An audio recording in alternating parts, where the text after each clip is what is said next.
Subscribe कीजिए चस्का for you channel को और बेल आइकन को भी दबाइए लेटेस्ट वीडियो सबसे पहले देखने के लिए। गाइस, चंद्रयान 3 और आदित्य L1 के बाद अब इसरो फोकस करने वाला है शुक्रयान मिशन पर।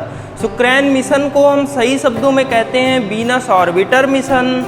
तो आज के इस वीडियो में हम बात करेंगे शुक्रयान मिशन के बारे में, साथ ही में हम बात करेंगे क्या है उसके मेन ऑब्जेक्टिव्स, क्या है उसकी लेटेस्ट अपडेट और क्या हो सकती है इस मिशन की लॉन्च डेट। तो हाय गाइस, मेरा नाम है सगुन और आप देख रहे हैं चस्का फॉर यू। चलिए शुरू करते हैं आज का वीडियो। गाइस, शुक्रयान मिशन एक काफ़ी स्पेशल मिशन होने वाला है जो कि वीनस यानी शुक्र प्लैनेट की सरफेस और एटमॉस्फेयर को स्टडी करेगा।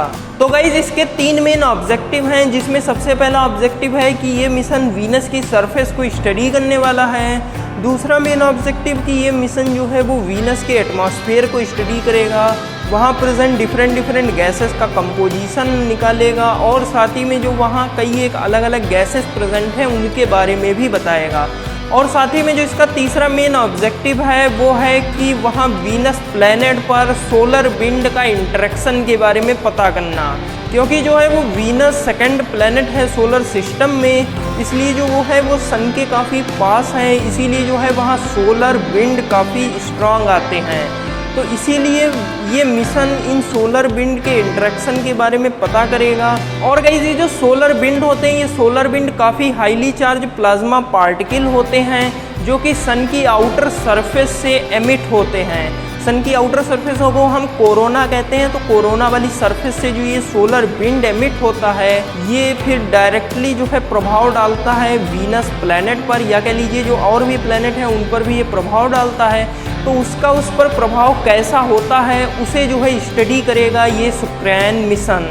और गाइस, अगर आपको सभी सोलर सिस्टम में प्लैनेट्स के बारे में जानना है और साथ ही में ये भी जानना है कि डायमंड रेन कहाँ होती है यानी हीरो की बारिश कहाँ होती है, तो आप इस आई बटन में आपको एक वीडियो मिल जाएगा, इस माध्यम से आप समझ सकते हैं और पता आपको चल जाएगा कि डायमंड रेन कहाँ होती है। और गाइस, साथ ही में शुक्रयान मिशन के ऑर्बिटर को इस तरीके से डिज़ाइन किया जाएगा कि वो मैक्सिमम 100 kg तक का साइंटिफिक पेलोड कैरी कर सकता है। और गाइस, ये साइंटिफिक पेलोड क्या होता है, तो देखिए किसी भी ऑर्बिटर में जो अलग अलग टाइप के साइंटिफिक इंस्ट्रूमेंट लगे होते हैं जिनकी मदद से हम इस ऑर्बिटर को जहाँ भेजेंगे तो वो वहाँ हमें एनालिसिस करने में काफ़ी हेल्प मिलेगी। तो ये जो साइंटिफिक इंस्ट्रूमेंट्स हैं इन्हीं को हम कहते हैं साइंटिफिक पेलोड्स। और ये जो है ये ऑर्बिटर में एडिशनल या कह लीजिए आप अलग से अटैच करके भेजे जाते हैं। और इसमें 16 इंडियन साइंटिफिक पेलोड और 7 इंटरनेशनल साइंटिफिक पेलोड लगाए जाएंगे, जिनकी मदद से हमें वीनस की सरफेस, एटमॉस्फेयर और साथ ही में उसके सोलर विंड के साथ इंटरेक्शन को जानने में काफ़ी हेल्प मिलेगी। लेकिन गाइस, इसरो को कुछ चैलेंजेस फेस करने पड़ सकते हैं इस मिशन में, क्योंकि वहाँ का एटमॉस्फेयर काफ़ी डेंस है और वहाँ का जो प्रेशर है, एटमॉस्फेरिक प्रेशर, वो 93 गुना ज़्यादा है यहाँ अर्थ की तुलना में। और साथ ही में जो वहाँ सरफेस का टेम्परेचर होता है वो भी 464 डिग्री सेंटीग्रेड है। और साथ ही में वहाँ सोलर विंड भी काफ़ी स्ट्रांग आते हैं, क्योंकि ये जो वीनस है वो सेकंड प्लैनेट है हमारे सोलर सिस्टम में, यानी कि वो सन के थोड़ा पास है, इसीलिए वहाँ काफ़ी स्ट्रांग सोलर विंड आते हैं जो कि वहाँ शुक्रयान ऑर्बिटर की इलेक्ट्रॉनिक्स को डैमेज कर सकते हैं। इसीलिए इसरो को इन चैलेंजेस को पहले सॉल्व करना पड़ेगा और उसके बाद जो है फिर इसरो लॉन्च करेगा इस मिशन को। और गाइस, इस मिशन की कोई ऑफिशियल डेट अभी तक इसरो के द्वारा रिलीज नहीं की गई है, लेकिन ऐसे कुछ अनुमान हैं कि ये मिशन दिसंबर 2024 में लॉन्च हो सकता है, यानी कि हमें एंड ऑफ दिसंबर 2024 में इस मिशन की लॉन्चिंग देखने को मिल सकती है।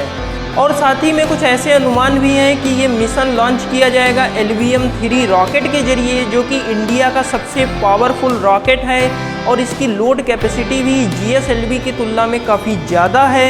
और साथ ही में इस मिशन की ड्यूरेशन जो कि कुछ अनुमान लगाया जा रहा है वो लगभग 4 साल होगी, यानी कि ऑर्बिटर वीनस पर जाने के बाद वहाँ 4 साल तक उसके चक्कर लगा सकता है और फिर उससे जो है साइंटिफिक डेटा कलेक्ट करेगा जो कि फिर हमें वापस मिलेगा अर्थ पे, और उसे हम प्रोसेस करने के बाद काफ़ी बेहतर ढंग से जान पाएंगे वीनस के बारे में।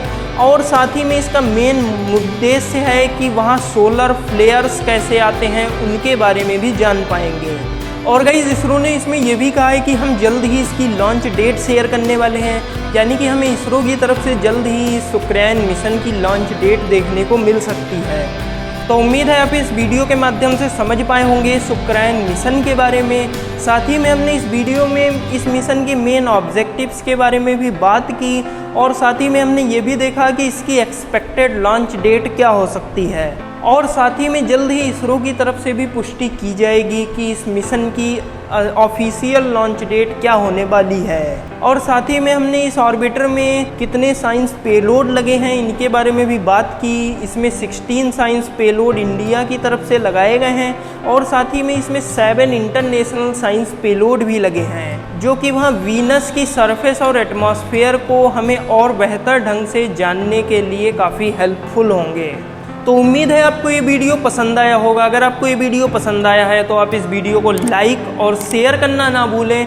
और अगर आपके कोई भी डाउट हैं या आप कोई टॉपिक्स बताना चाहते हैं जिस पे आप अगला वीडियो चाहते हो तो वो आप कमेंट सेक्शन में बता सकते हैं।